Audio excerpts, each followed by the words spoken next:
Oh man, I have been grinding away at some of these demos already because Steam Next Fest is coming soon and I've already got a full sweet list of demos that I'm gonna be playing over the next couple of weeks. And I'm gonna talk about the first game I played called The Drifter, and this is being developed and published by Powerhoof and Dave Lloyd. And the description says, a pulp adventure thriller, a murdered drifter awakens.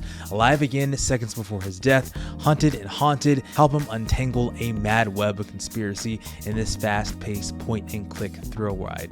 I heard about this game like a long time ago, probably sometime last year, and I had this on my wish list for a while. I was wondering when some sort of demo was going to be available. I was like, I don't know, and a demo popped up. I got an email about it. I'm like, yes, let's play it, and it is definitely not what I expected. It is fully voice acted, by the way. It's got that 70s Aussie grindhouse feel to it, and the narrative is incredibly gripping, and you are going around by the character by the name of Mick. He's kind of he's a vagabond. He's a homeless drifter, as the title suggests, and he is on his way to a funeral, and he just gets tangled up in this like crazy conspiracy. So you only get like the briefest amount of story-based content in here, and even though it is point-and-click adventure, I actually use this on the controller, and the twin sticks work really well.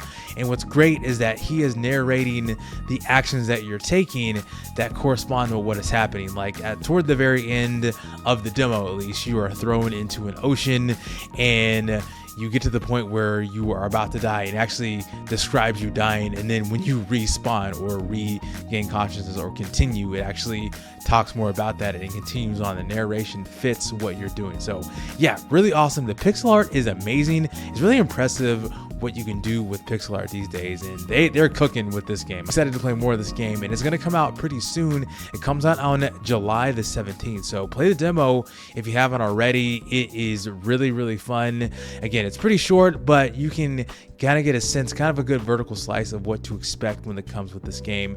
And again, you can play this with a controller. It's great, twin stick, or you can also play this like a standard mouse point and click adventure game. So yeah, check out The Drifter if you haven't already. The next game I played is a game called Waystones, developed and published by Atheran Studios. It's actually their first game, so shout out to them for releasing this game. It's going to come out in Q4 of 2025. It's a roguelike deck builder, card battler, and the description says, all the strategic depth of deck building classics taken to the extreme.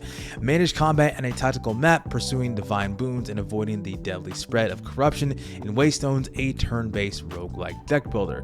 I've been trying my hand at roguelike deck builders, trying to understand more about that scene, because that was a genre I wasn't really too interested in, and then Battleship really kind of opened that up, and so I'm trying to play more roguelike deck builders, and this is interesting. So essentially you have your characters on a grid. It's almost like a tabletop game, but then you're using your cards to move about. So you have movement options, you also have stamina related to the card abilities, so you can attack, you can defend by blocking yourself. There's also status effects, and also boons will appear on the grid, so you can move to those boons as your enemies are chasing you, and you can also put on block, and you also have various status effects. And after you beat the enemies on the map, you do get things called favor, which is a currency you can use to buy items like more cards, or you can heal yourself, or you can do all the things you can do in like a standard roguelike, and then also get cards that you get at the end of each round. And then as you're going through the main map, the main grid map, you have various paths to choose from by fighting enemies, elite enemies. There's also mystery things where you'll either get items or specific buffs or debuffs depending on what you choose. So yeah, interesting roguelike deck builder. Yeah, it's not the most complex of systems. After about 20 minutes or so, I was understanding what the vibe of this game was, and so yeah, excited to see more of what this game has to offer. We're gonna have to wait until Q4 of 2025 to see it come out, but the demo is available to play right now. If you want to play Waystones and support this developer in their first game, give them some feedback and let them know how you feel. And the last game I want to talk about here is a game I've been seeing for a while on threads, and the demo was finally out, and that is called The Time I Have Left, and it's being developed and published by Ground. And the description says, The Time I Have Left is a time-driven escape adventure with RPG elements set in a complex underground facility. A mysterious phenomenon known only as the miasma has marked Aline waiting for certain death. Can you help her escape the desolate halls of Colony 7? Man, I have no idea what is going on in this game because there are so many systems and mechanics that are happening as they're explaining the tutorial, and also just the setting and the world is so mysterious. I would like to say it's kind of like a Resident Evil style game with interesting JRPG mechanics, almost sort of similar to Clair Obscur Expedition 33 with the dodging and also a little bit of blocking here. So yeah, there is some combat, but the combat is actually not standard to what you would find in an RPG.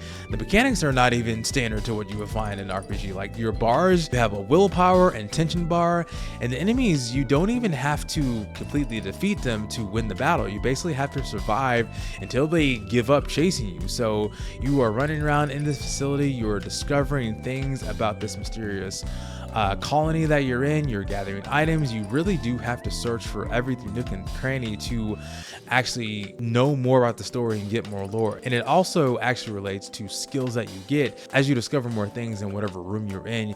You will unlock different lore bits that will unlock certain skills. There's actually 3 different paths that you have. You have your critical path, you have your optional path, and you also have a secret path, which I didn't really discover while I was on this because I was still trying to figure out the controls and all of this. And as you're going down to this facility, these rifts will open up into what is called the near-death experiences, or NDEs. A lot of acronyms in this game, by the way, where you go into the combat and you're fighting these very grotesque monstrosities, and you are dodging them, and you are moving from place to place. You can move from point A to point B. That's an actual ability that you have. You can change locations, and you can use the environment to win your battles. So there's a lot more. And looking at the Steam page, there's way more that I'm going to see as I play more of the game, and man, I'm sold. I'm sold about this game, and I can't wait to see more of this. I probably need to just go back into the demo and play more and discover what is there. So if you're into turn-based RPGs with an interesting twist on this mechanic,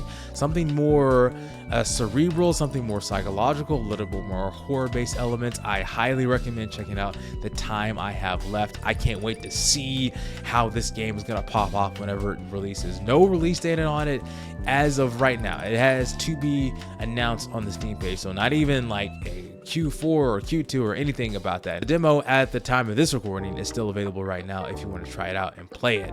So check out The Time I Have Left. Again, this is just a taste of what I have to show you for all the demos during Steam Next Fest. I'll be back next week to show off a few more demos that I've been trying out, just to kind of give you more of like, hey, this is what's going on. These are some of the demos that I've been trying out, and I'll put a link to all of these games that I talked about in this video in the description. So if you want to check those out while you're perusing all the demos in Steam Next Fest, feel free to do so. Let me know if you try those out, and let me know any games that you will be trying out during Steam Next Fest. The Wholesome Games Direct is happening this week. Summer Games Fest is happening this week.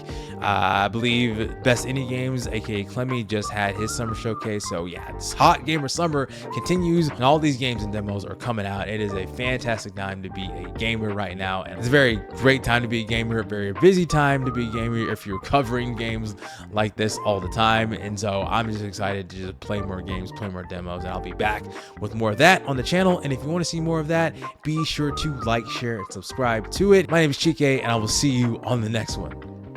Peace out.